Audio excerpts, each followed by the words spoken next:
Well, what a retro ups and downs you chose this week, because you did indeed pick Survivor Series 2001, and every time you watch it, it's just like a kick in the balls. So close, but we were so far, because of course, in March 2001, WWF bought WCW, and then 6 months later here, in November 2001, this feud that we had wanted so desperately and we had cried over, so Nintendo versus Sega and WWF versus WCW, well, it's dead, it was in the toilet, and I had to go and wipe water out of my eyes. I saw my doctor, he said it was called crying. I don't know. Caused by things like Vince McMahon not wanting to break his wage structure, because of course bringing in someone like Goldberg would have cost millions upon millions of dollars, even more so because he was still employed by Time Warner, who was paying him millions and millions of dollars.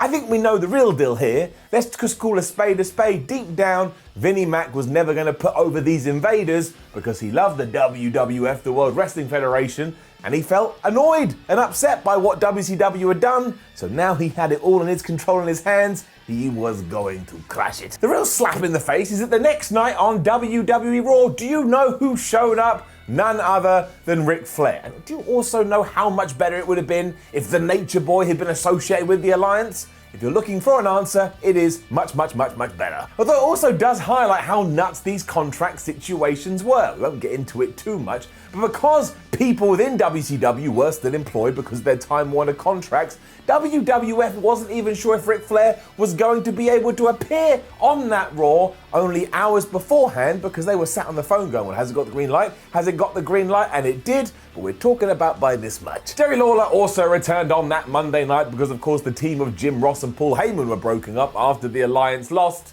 And just for one final, punch to the skull, 3 months after this, the NWO would debut in the company. It was also around this time that the idea of the brand split became a real thing, because if you don't know, and all of this is true, when WWE did buy WCW, they were going to put Nitro on Monday nights and WWF was going to take over SmackDown, I kid you not. And the only thing that changed all of this is that now infamous match on Raw between Booker T and Buff Bagwell that, well, it cracked the bed if we're honest, and that killed everything. Go watch it now. It's not actually as bad in hindsight, but it still ain't great. Anyway, it was as well received as the Hell in a Cell match between The Fiend and Seth Rollins. It still makes me so mad. And then by March 2002, yep, we were splitting up Raw, we were splitting up SmackDown, and we had the draft. It was also on that show where Stone Cold Steve Austin finally stopped being a heel and went back to being a good guy, which was done because WWE needed to sort their business out. And I will tell you this, I love crazy loony Stone Cold as a heel, but it really, really didn't work when it came to cash. In terms of Survivor Series 2001 too, it drew over 10,000 fans, which sounds great until you learn that King of the Ring 99, which came from the same building, drew over 19,000 fans. It also pulled in 450,000 buys, which sounds great until you learn that the Invasion pay-per-view that kicked all this off drew 750,000 buys. So what a time it was to be alive, and now that we've set the scene, let's up those retro downs. There was a lot of death to start off Survivor Series 2001. Shane McMahon is telling us in the opening video package that he's going to kill WWE. Vince McMahon is then terrified because he thinks that WWE is going to die. Stephanie McMahon just shouts death, death at one point. And so does Paul Heyman. In fact, he predicts that hell will come to Earth if World Wrestling Federation survives. So basically, if you weren't aware that one of these two entities, either WWF or the Alliance, was going to go away after this, well, you clearly were not paying attention, and you're probably a little bit stupid. And really, that's why all of this works. When the pyrotechnics are going off and Jim Ross and Paul Heyman welcome us, they continue to just hit you in the face with these stakes. And the only real shame, both in 2020 and when I was watching it all those years ago, is that deep down I knew that Team WWF wasn't going to lose, because again, as we've already said, none of the big boys had come to play. It's a little bit of a joke. If you know, you know. What's really great is that after all this hype, you get Christian versus Al Snow. That's no diss to those two guys. I love both of them and think they're vastly underrated, but you just would think you'd get something more. It's also for the European title, which no one cared about them and people definitely don't care about now. But you know what? Let's get it up. The real kicker is that it was made on Sunday Night Heat that only happened hours beforehand. Talk about that long-term storytelling. And after Christian had kicked a rope into Al Snow's face and gave him the unprettier, he pinned him for the 1, 2, 3 and remained our European champion. And I say our Because even though this was 19 years ago, I am a European, kind of technically, let's not get into that mess, and I think Christian is flippin' fabu. Doesn't outstay its welcome either, it only lasts around about 6 minutes, and beforehand, Christian cuts this promo when he's such an absolute doofus. When he gets the name of the location wrong, just calls everyone a moron. I like him. He's very, very fun. We then started getting into all this teasing with Stone Cold Steve Austin that had been going down on Raw and SmackDown in the weeks prior. Because Vince McMahon had said, screw you, Alliance, I've actually got one of your boys on my side, and it's going to be Stone Cold Steve Austin. And everyone was like, what? Not the irony. What? Stone Cold Steve Austin? The Rattlesnake guys, it's not me. He's trying to wind you up. But now nobody trusted him, as they didn't hear in a backstage segment when he arrived in the arena. He kept falling out with Kurt Angle, which was so damn good. I mean, these two acted like school children the whole time, but you can't help but be entertained by it. And we also had a skit with Vince McMahon and Linda McMahon, where Linda McMahon was supposed to be, showing the emotion of fear and worry and, oh no, what's going to happen? But you would have thought she was just baking some bread. Utterly neutral. Michael Cole then arrives looking like he was only born 2 days ago, and he's all scared because he thinks he's about to lose his job. The man is like, calm down, you moron. That's not going to happen. And again, you knew this was true because basically the main event was WWF guys versus WWF guys. Nostalgia is a really powerful tool as well, because following this, it was William Regal versus Tajiri, and my stomach, my tum-tum, started to do backflips because I was like, oh, I loved all this story when Tajiri and William Regal, they were partners in crime. Then the asshole Regal joined the Alliance and turned on his friend, so I enjoyed experiencing it here. It doesn't even go 2 minutes, but we're living in crazy times. This is getting it up. I mean, I've honestly on occasion been in the loo for longer than the running time of this thing.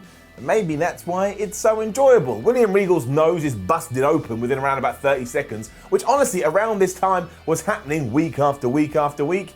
And yeah, he just hits him with like a double underhook powerbomb thingy, and he beats him. So that wasn't hard. I'm William Regal. Tori Wilson came out afterwards because she was dating Tajiri at the time, because why the hell not? And as it is 2001, Regal gets this, smirk on his face, and he goes and powerbombs her too. Different times. Very, very different times. And if you want to know why all this happened, because he also interrupted Vince McMahon in that skit beforehand, it's because 24 hours later, Mr. Regal, he of English shores, would be kissing Vince McMahon's ass. Literally. It was then Edge versus Test, and you know what? It was far better than I expected when I saw the graphic. There was this absolutely dreadful segment beforehand when Test was just telling some woman, oh, you need to rub oil on me better so I look better out there under the lights, when Stacey Keibler arrived and then just fondled his ass. But I was so confused by it, I was so bewildered, I put a scarf around my eyes and pretended it wasn't happening. Test also said partay at one point, which made me want to punch myself in the face. But don't worry about that, because the whole point here was the stakes were about to get really high, because Edge was the United States champion and Test was the Intercontinental champion, and whoever got the victory here was going to come double champion. But as you knew, if you were a smart fan, it was essentially the death of the US title, because that was a disgusting WCW belt, whereas the Intercontinental Championship was wonderful and lovely and we wanted to kiss it. That's kind of what didn't make it all so obvious as well, because WWF had pitched this in this way. It was like, well, maybe if Edge does win, the IC belt will die. And of course he did go on to win, and we had the old switcheroo, but the seeds have been planted and is getting it up. This went over 10 minutes as well, which must be a record in the Attitude Era for something that wasn't the main event. And the last few minutes are really, really exhilarating, because there's near fall after near fall after near fall. I know we do that loads in 2020, but in the early 2000s, it was only becoming a thing, really kinda, but I dug it. Talking of the modern day too, Edge won with the most devastating move in all of sports entertainment, the surprise roll-up, and it will not be the only one we discuss on Survivor Series 2001. So I don't want to say that this was a WWE trope 19 years in the making, but maybe I just did. But yeah, in case you do care, Edge was the Intercontinental Champion. The US title went away until WWE decided they needed more belts than Starbucks on corners in shopping markets, so brought them all back. We were then backstage with Stephanie McMahon and Kurt Angle, and Stephanie was absolutely terrified that if the Alliance does win, she'll have to do her own shopping and clean her own toilet. So like, unless you're the leader of some kind of promotion, you have to do quote unquote normal things. I understand she was supposed to come across like a princess and like she had a silver spoon shoved up her ass. I just looked at it like this. So what a strange, I get nothing from this. And then I wanted to wind forward, but I didn't, because I'm serious about my job. And of course, this was mostly to continue the teasing that Austin was going to turn on the Alliance, even though Stephanie McMahon was actually talking to the mole. That's right, Kurt Angle has pulled the wool over all of our eyes. We also saw Lita just ragging on Matt Hardy to Jeff. And I was like, well, that's not very fair. And then thankfully, Matt Hardy came out of the locker room. He's like, oh, talking about me, are you? Huh? I'm right here. And again, given what we do now in 2020, very, very, very uncomfortable. There's also a proper wink, wink, nudge, nudge, because when Lita goes to go in that locker room, Trish Stratus comes out, and the idea you're meant to take away is that Lita doesn't trust Matt Hardy. That relationship, both in the world of kayfabe and outside the world of kayfabe, just bad news. Barris. The idea of title versus title then continued when it was the Dudley Boys going against the Hardy Boys, with Bubba and Devon being the WCW champions and the Hardys being the WWF champions. It was also happening in a cage. I mean, what do you want me to do? This was so nuts too. I mean, we've already discussed these two going at it at the Royal Rumble 2000, but even a year and a half on, they're still like, you want to die? Yeah, sweet. You want to die? Okay, cool, let's die. At one point, the Dudley Boys throw Matt Hardy so hard into the cage, he legitimately screwed up his front teeth. They almost came out. He had to go and visit the dentist the next day, and that's why around this period, Matt Hardy is just wearing random braces, because somebody needed to fix him. Can we all just calm down? And as ever, Jeff is just trying to do crazy stuff all the time, so no longer can we blame this on youth. Because after Matt Hardy has got out of the cage, meaning all Jeff had to do was the same, and they would have won, he gets to the top, and the delight, the thrill, the satisfaction of hitting somebody with a swanton bomb becomes too much, and he goes to do that, but Devon gets off the table which he was lying on, and Jeff Hardy goes through this to the point with so much velocity, it just explodes like a bomb. Do you want to know how that table got in the ring too? And don't get mad at me, do not shoot the messenger. But Stacy Keibler was at ringside because she was the manager of the Dudleys, and Nick Patrick, the referee, had said key. So she showed him her ass, and he was so mesmerized by this, she was able to pickpocket him and open the door. I don't know what you want. Jeff also got stretchered out after this as all the fans looked at him and went, well, that was stupid, Jeff, wasn't it? You could have won and you cost yourself the match. And then the other fans were sitting there going, wow, I didn't know that Stacy Keibler had a magical ass. But look, if you like cage matches and you like aggression and you like crazy spots, this will tick every single one of your boxes. The immunity battle royal followed, and the wording in 2020 of such a match isn't really something I wanted in my face. But of course, whoever was going to win here wouldn't lose their job even if WWF or WCW went out of business. And again, as always with matches like this, WWF or E whatever just kicks rules out of the window, and it cracks me up every time. Because we were backstage, and Scotty 2 Hotty, he was all pumped up, and he was gonna get ready to be in this, when Test kicked the crap out of him, took his spot, and every single referee and every single official and every single person in management went, well, we don't see a problem with that. Yeah, well, do it, who cares? Real sports need to adopt this. This was also the first part of the pay-per-view where it hit a little bit of a wall, not because it's bad, but just because you don't really invest in any of it, because essentially when you look at everybody in there, it's just a bunch of WWF guys aside from a few, so you're like, well, regardless what happens, I bet that you will still be around, and in 85% of the cases you were right. It basically lacked drama, although it is hilarious because Sean Stasiak is out of that thing so fast the bell hasn't even rung, but apparently that's fine. And to end it, Test Big Boots Billy Gunn out of the ring, so he is now immune, not the moon, immune, he's immune from losing his job.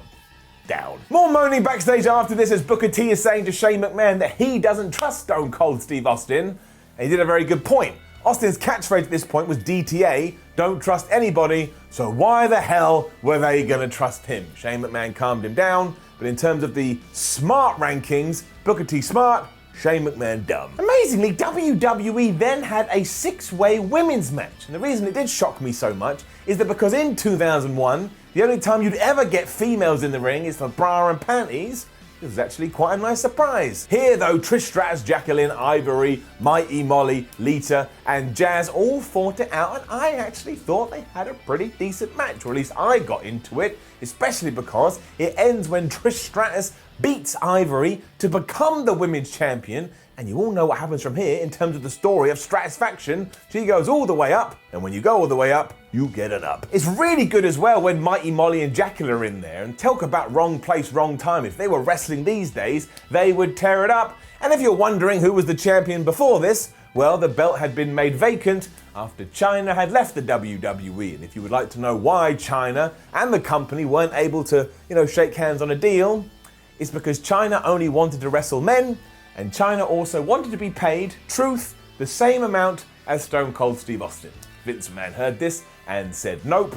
And one day I guess we'll talk about this more, because my word, what a tale that is. And of course, all of this was to set the scene for the main event, and in terms of promotion and hype, it really was a one-match show. But before we did get into it, we had the whole rah-rah speech from Vince McMahon, which you will probably know off by heart, because they used it in so many video packages after the fact. I don't know what that was. I think the reason it's so good is that Vince McMahon isn't actually acting here. He has transported himself back to 1996 when World Championship Wrestling was kicking his ass, and he's finally able to make amends for all of that and stamp his spear in the floor and go, ha ha, I've done it, like he's damn Aquaman. And the only distraction to all of this is that when he is talking to all the guys on his team, The Rock, looking like a damn raptor or something, doesn't stop moving. He keeps jumping as if he thinks he's about to run a race. Honestly, I tell you, it is just, you want to shout him, Rock, calm down. Rock, stop moving, for goodness sake. However, even with all that said, when it does come to this match, it was pretty flippin' damn good. Apart from the obvious, because while Undertaker, Kane, The Rock, Big Show and Chris Jericho taking on Stone Cold Steve Austin, Shane McMahon, Kurt Angle, RVD and Booker T was really, really good, just change some of those names with what we desired and what we wished for, and this is 1,000 times more badass. I mean, let's get rid of Kurt Angle and Stone Cold Steve Austin because they should have been on Team WWF, and let's replace them with, Goldberg and Kevin Nash. Then let's kick Shane McMahon because he shouldn't be in there, and let's move in Scott Hall, and you see what I'm doing here. Hey, even Hulk Hogan, he could have been in there, DDP, Ric Flair, Scott Steiner. I rest my case and I give it a down. But when WWE does go out of their way to get you invested in something, 9 times out of 10 they are able to do it, and they absolutely do it here to the point you have this tiny thing in the back of your brain that goes, well, maybe they will do something major. I mean, they don't, but it's still quite the ride. Shane McMahon eliminates the Big Show first, which cracked me up because 2 years before this, the Giant was meant to be the future of WWE, and now he's losing to Vince McMahon's kid, although to be fair, he does suffer around about 767 finishes before this, and then Shane McMahon just gives him an elbow drop to get the 1, 2, 3, but that's still what I saw with my eyes. And it's also pitched like Shane is on the same level as the Big Show because he only gets eliminated after he too has suffered around about 422 finishes from the Team WWF side. So although they may be down one person each, they both got kicked out of there the same way. So in my head, I was like, okay, Shane McMahon is here, and Big Show is here. Talking of stuff that truly takes you back as well, RVD then gets rid of Kane when he just jumps off the top rope and kicks him in the face. I mean, this is the big red machine, and he goes out after that. So weird. The Undertaker elimination, though, may be the greatest thing in the whole match because Stone Cold Steve Austin, as again his bonkers loony character he's playing is so annoyed that Kurt Angle got hit with the last ride, and he's so annoyed that Booker T missed with a chair shot that he just stuns the Undertaker and grabs Angle and chucks him on the dead man, all the while going, this is so ridiculous, why do I have to do everything myself? He's like your dad. The Rock then said goodbye to Booker T using, wait for it, the most devastating move in all of sports entertainment, so that's number 2. And then RVD only leaves after Chris Jericho hits him with the breakdown. Now, I didn't remember that move, and thank goodness I didn't, because it was terrible. It's like a front Russian leg sweep, but honestly, go and watch this, they just fall over in a clump. Angle then goes because he taps out to the Rock sharpshooter, and I don't want to be a negative Nancy, but it really is crap. He never put it on properly. And then Jericho is only out of there after Austin hits the most devastating move in all of sports entertainment. See, I'm ahead of the game. However, I got over that pretty quickly because there's a really cool story here. The Rock and Y2J had been at odds for ages, so Chris Jericho was so mad that he had gone out of there that The Rock hadn't, that he loses his mind. He forgets what's at stake here. He then gives Rock the breakdown, which once again looks terrible, and he almost took him out the game. I mean, The Rock was able to kick out at the last second when Stone Cold Steve Austin got the pin, but still, and we were off to the races after this, because you know what's coming down the line.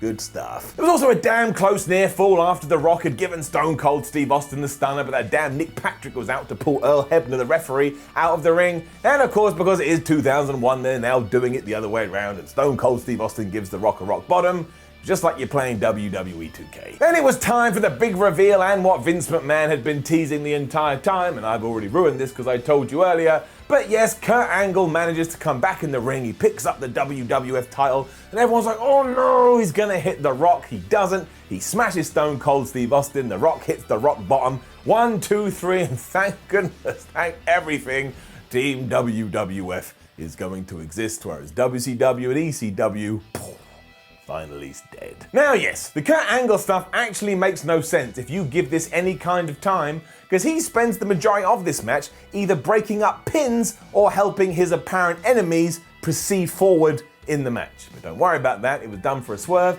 and we all love wrestling swerves, I think. And while it is a fantastic end because you have The Rock and Stone Cold Steve Austin going at it, and whoever is going to turn that down, when you remember what this was, WWF versus WCW, and you have two of the biggest World Wrestling Federation stars ever going at it to determine that, I think it sums all this up. Imagine I took off like a helicopter. You get that classic shot of Vince celebrating afterwards, although he's turned into a robot here because his arms, as he's cheering, just go directly upwards. Like there's no fluidity to him whatsoever. And in the back, you see Stephanie McMahon having a breakdown because as we already established, she now thinks she has to go and clean the toilet. Steph, I hope you didn't do this back in 2001. Nobody was going to force you to clean the bog. And it was here, I guess, where WCW is confirmed officially dead. And sooner or later, again, the NWO would come in, and Ric Flair would come in, Goldberg would come in, and Eric Bischoff would come in, and all these people would just come in, and I don't understand what happened. It's still alright, still fun to go back and watch it, but at the time, I can still feel it, man.